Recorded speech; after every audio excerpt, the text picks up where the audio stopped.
뇌구조를 살펴볼 첫 번째 인물은 바로 장동혁 국민의힘 대표입니다.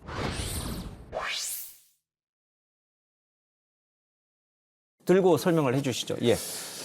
저도 뭐 참 이런 거 예전에 한번 그리다가 이번에 새로 그렸는데요. 예. 근데 제가 고민을 해보니까 지금 장동혁 대표님의 뇌는 이렇게 구성되어 있지 않을까 이런 생각을 해봅니다. 전한길 형님, 윤어게인, 친한계 숙청, 그리고 이제 밑에 대통령이랑 밥도 내 마음대로 못 먹네라고 얘기하고 단식 다음은 뭐 하지라고 하는 조그만 이제 이게.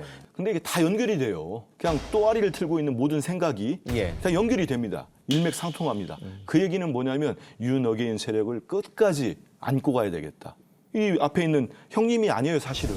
예. 전한기 씨가 우리 장동혁 대표보다 한두 살 어릴 겁니다. 어린데 그냥 상황처럼 형님처럼 떠받들고 있잖아요.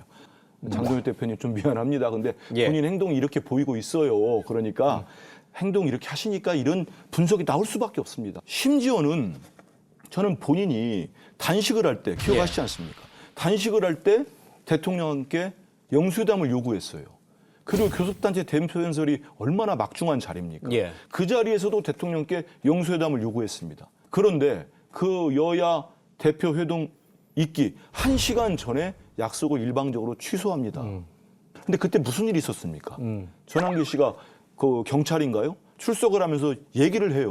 전한길이 내일 경찰서 앞에 가면은 청와대에 갈 게 아니라 전한길을 응원하러 와야 되는 거 아닌가요? 장 대표는 청와대 오찬 갑니까? 취소하시오.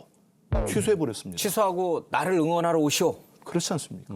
왜 그런 겁니까? 이제 전한길 씨 또 윤어게인들이 도와줘서 당대표가 됐기 때문에 거기에 대한 빚 때문에 마음의 빚 때문에 전한길, 윤어게인 세력에 끌려다닌다 이렇게 보시는 거예요?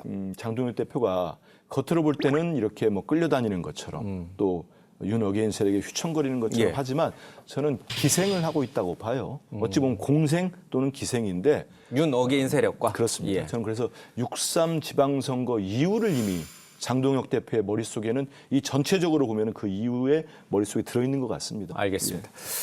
이게 사실 장동혁 대표의 핵심 측근을 이 자리에 모셔서 장동혁 대표의 내 구조를 설명을 드려야 되는데 우리 김 의원은 측근은 아니시죠, 장 대표의? 저는 뭐 당직이 없습니다.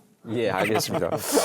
뭐 그렇지만 어쨌든 이제 김용태 의원께서 이제 비대위원장도 하셨으니까 장 대표는 왜 이렇게 그러면 전한길이라든지 윤어게인 세력과 절연을 못하는 것이고 당대표 입장에서는 좀 딜레마가 있는 것 같아요. 이 지지 기반에 반대되는 입장이라든지 행동을 했을 때 이것이 무너지면 나를 지켜줄 수 있는 사람은 과연 누구인가 이런 정치적인 고민도 하지 않을까. 그러다 보니까 이 윤어게인 분들을 놓지 못하고 계속 안고 가는 거 아닌가 그런 안타까운 생각이 좀 있습니다. 예. 근데 윤어게인이라 그러면은 딱 구체화해서 특정화해서 딱 보면 전한길, 고성국 두 보수 극우 유튜버라 불리는 그분들이에요. 그분들이 보수라고 하기는 좀 그렇고요. 예, 보수로도 보지 않으십니다. 그러니까 전한길, 고성국 이 두 분한테 장 대표는 의존하고 있는 것인가? 그러니까 거기에 대해서 의원들도 지금 헷갈리는 것 같아요. 장동혁 대표 같은 경우는 말로는 일단 의존하지 않는다라든지 예. 연락한 적 별로 없다라고 한다든지 뭐 이런 계속 거리를 두려고 의원총회에서 하시는 것 예. 같은데 지금 조금 전에 한민수 의원 말씀하셨던 것처럼 이 여러 가지 연결고리들이 결과적으로는 뭐 전한길 씨가 말했던 것, 고성국 씨가 말했던 것 그대로 예. 장동혁 대표가 행동하거나 저희 당의 어떤 방향이 결정되는 것들이 있었기 때문에 의원들이 계속 헷갈려 하시는 것 같아요. 그래서 굉장히 좀 안타깝다는 생각이 많이들 하고 계시죠. 제가 볼 때 장동혁 대표는 말과 행동이 너무 많이 달라요. 제가 구체적으로 지난해 9월 8일로 제가 기억합니다. 예. 우리 이재명 대통령님이 또 그때 장동혁 대표 초청해서 예. 여야 대표회동을 하지 않았습니까? 전체 한 8명 예. 이 자리에 있었습니다. 그 자리에서 느꼈던 거는 대통령님이 그때 상당히 자세한 얘기를 했습니다. 미국과의 관계 협상이 이 정도 상황이니까 우리 장 대표님 좀 도와달라. 그리고 여러 가지 현안에 대해서 말씀 많이 했는데 제가 혼자만 느낀 건 아닐 겁니다. 대단히 분위기도 좋았고 고개도 여러 번 끄덕거렸어요. 그리고 막 되게 눈빛도 예. 정말 그런 선한 눈빛이 있었습니다. 그렇게 했었어요. 그 독대까지 잘 끝났습니다. 대통령님은 기대를 했던 것 같아요. 국정의 파트너로서 많은 대화가 되겠구나. 그런데 뭐 했습니까? 그 식사 잘하고 나와가지고 얼마 안 돼가지고 정권 퇴진 운동을 했어요. 이재명이 그 자리에서 내려올 수 있도록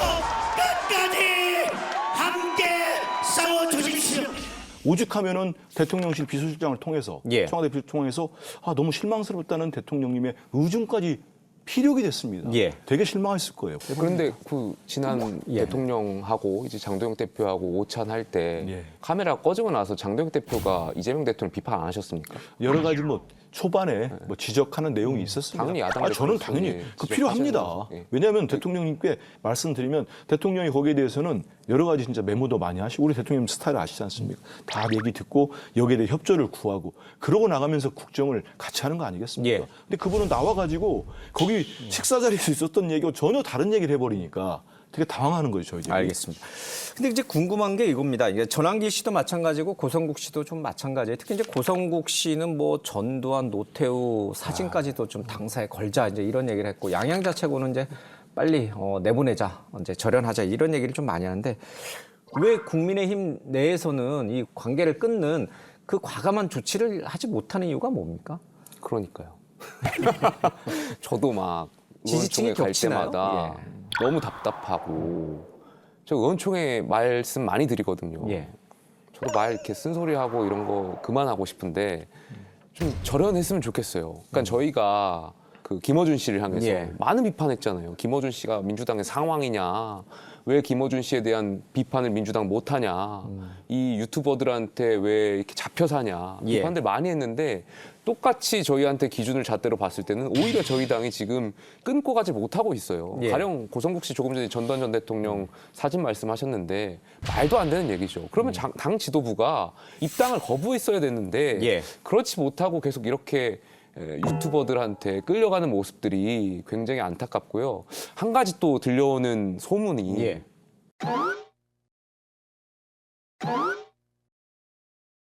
지방선거 시장 군수 구청장 후보들이 예. 절실하잖아요. 돈을 내고 여기 유튜버에 나갑니다.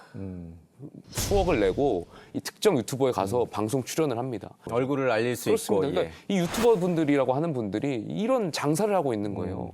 그러니까 이런 것을 끊고 가는 것이 보수 정당으로서 필요한데 예. 이걸 제대로 손보지 못하는 게 굉장히 알겠습니다. 안타깝습니다. 그 최근에 이제 고성국 씨가 이제 뭐 하는 이제 주장 가운데 하나가 자유우파를 갈라치기 하는데 윤 어게인 세력과 나머지들 이제 이런 식으로 이제 갈라치기를 하니까 우리도 반격을 하자.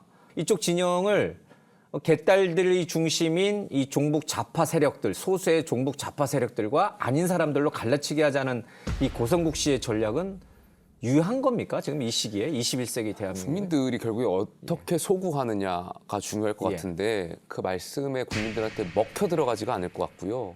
일단 저는 윤어게인하고 국민의힘하고 갈라치기 한다고 하는데 생각이 다른 게 아니고 이건 생각이 틀린 사람들이라고 생각합니다. 아니 계엄을 계몽이라고 주장하고 부정선거를 인정하는 사람들하고 어떻게 대화하고 토론을 합니까? 그게 이제 이쪽에서 갈라치기 한 전략이 아니고 그냥 내부에서도 그분들하고는 대화하기 아니 어렵다. 독도가 일본 땅이라고 주장하는 사람들하고 우리가 어떻게 대화를 합니까? 가령 그렇지 않습니까? 독도는 당연히 대한민국 땅이고 거기 전제 아래에서 대화와 이런 토론이 가능한 것이지 전제 조건 자체가 틀린 사람들하고는 어떻게 대화를 합니까? 저는 예. 같이 갈 수 없다라고 생각합니다. 저는 그분들이 자유우파라고 주장하는 것 자체를 저는 모욕적으로 느낍니다.